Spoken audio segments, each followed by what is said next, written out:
Samajwadi party को एक मुश्त वोट देने वाले मुसलमान क्या अब बिखरेंगे ओवैसी की पार्टी में अगर गए तो?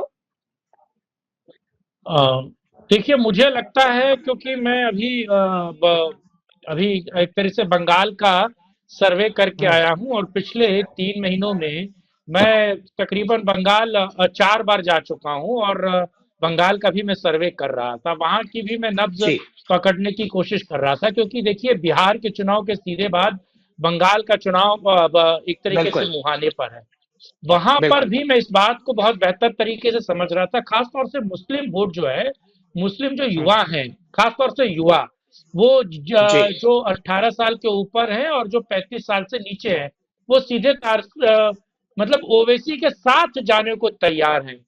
उनमें हम्म, उनको उनका रहबर दिख रहा है, और उनको भविष्य की राजनीति दिख रही है। जिस तरीके से ओवैसी माइक्रो मैनेजमेंट कर रहे हैं, बीजेपी तो नहीं कर पा रही है, लेकिन ओवैसी बंगाल में माइक्रो मैनेजमेंट कर रहे हैं, और इसी माइक्रो मैनेजमेंट के कारण बिहार में भी उनका एक तरीके से कहा जाए कि बेहतर काम किया उन्होंने। सीधे तौर हम्म, पर ये डर, या फिर एक कहा जाए कि ये एक तरीके से उत्तर प्रदेश के चुनाव में अखिलेश हम्म, यादव या समाजवादी पार्टी को सता रहा है। जिस तरीके से सीधे तौर पर अभी जो प्राथमिक सूचनाएं हैं, ये क्लियर नहीं है, जी लेकिन ओवैसी जिस तरीके से चंद्रशेखर रावण के पाले में जाने की सोच रहे हैं, चंद्रशेखर रावण से समझौते की बात हो रही है, और छिटपुट छोटे जी मोटे और भी समझौते अगर उनके होते हैं, तो ओवैसी, इसमें कोई दो राय नहीं है कि एक बड़ा डेंट उत्तर प्रदेश में अखिलेश यादव की पार्टी को ठीक है। डालेंगे। आपने आपने देखिए, बंगाल एक के और, अंदर शिकायत हाँ, साहब जो सर्वे किया उसमें आपने ममता जी, बनर्जी के बारे में पूरा डिटेल दिया होगा और साफ तौर पर ये भी मुसलमान वोट बैंक कहाँ जा रहा है उसके बारे में भी पता लगाया होगा। लेकिन क्या खासतौर पर जी, उत्तर प्रदेश में आपको लगता है कि समाजवादी पार्टी के साथ अब मुसलमान वोट बैंक नहीं रहने वाला? नहीं नहीं, समाजवादी पार्टी को मुस्लिम वोट देंगे, इसमें कोई दो राय नहीं है। और खास तौर हम्म, से उन सघन आबादियों में जहां मुस्लिम वोट बैंक ये डिसाइड करता है कि साहब कौन जीतेगा और कौन हारेगा, वहां पर तो वो हम्म, जाहिर सी बात है कि वो ओवैसी के साथ रहेंगे।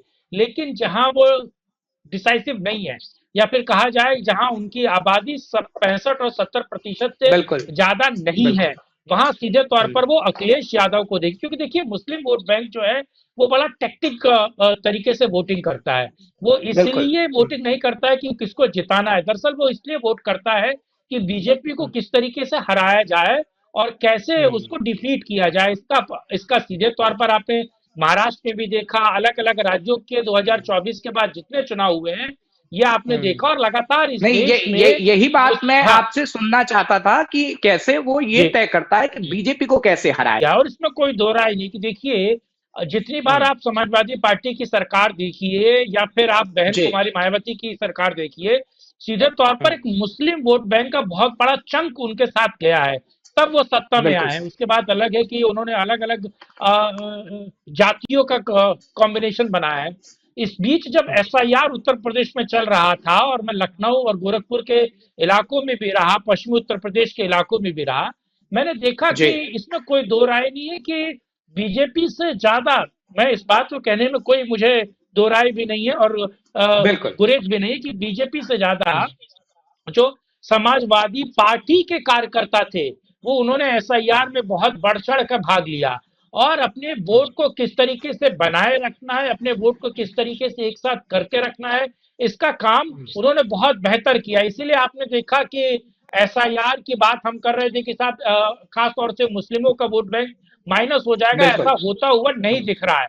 लेकिन हम्म, समाजवादी पार्टी के सामने भी समस्या है, क्योंकि ओवैसी एक बहुत बड़ी एक तरीके की मास अपील रखते हैं, और जिस तरीके से आप जैसे ही मुजफ्फरनगर की आगे जाएंगे, या फिर मैं कहूँ हापुड़ हम्म, के भी थोड़ा आगे जाएंगे और हरिद्वार वाले रूट पर आएंगे, वहां हम्म, ओवैसी की पार्टी बहुत दमखम के साथ रहेगी। मैं जरा इसका छोटा सा उदाहरण दूं, एक पीस पार्टी हुआ जी करती थी उत्तर जी प्रदेश में, वो राजनीतिक तौर पर संगठित थे, लेकिन वो हम्म, वोट्स को एक तरीके से कैलकुलेट करके पढ़वा नहीं पाती थी, 2 से 3 से ज्यादा विधायक उनके जीतते नहीं थे। अब उस हम्म, पार्टी का बहुत बड़े पैमाने पर ओवैसी के साथ विलय हो गया है। उस पार्टी के हम्म, पुराने नेता, पुराने कार्यकर्ता, क्योंकि देखिए, जेनजी का तो वोट ओवैसी ले सकते हैं अपने भड़काऊ बयान देखकर, 30 साल तक के हम्म, लोगों का तो वोट मिल जाएगा, लेकिन वो 30 साल के लोग ड्रिवन कैसे होंगे? उन मौलाओं बिल्कुल के सही। द्वारा या परिवार के बड़े